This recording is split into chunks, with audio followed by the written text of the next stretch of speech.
মধ্যপ্রাচ্যে দীর্ঘদিনের সেনা মোতায়েনের মধ্যেই যুক্তরাষ্ট্রের অন্যতম গুরুত্বপূর্ণ বিমানবাহী রণতরী ইউএসএস আব্রাহাম লিঙ্কনে নৌসেনাদের মধ্যে ভয়াবহ সংঘর্ষের গুঞ্জন উঠেছে। ইরানের আধা সরকারি বার্তা সংস্থা তাসনিম নিউজ বলছে, এই সংঘর্ষে 7 মার্কিন নৌসেনা নিহত এবং আরও কয়েকজন আহত হয়েছেন।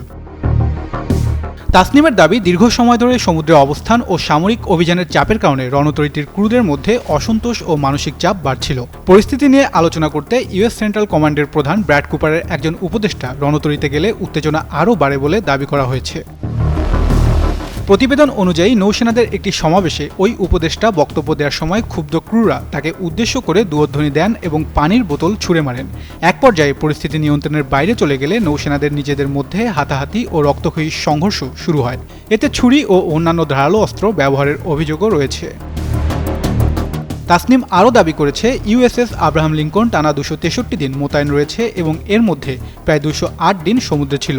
জুলাইয়ে ওমানে স্বল্প সময়ের বিরতি ছাড়া রণতরীটির দীর্ঘ সমুদ্র যাত্রা মার্কিন নৌবাহিনীর জন্য বিরল ঘটনা।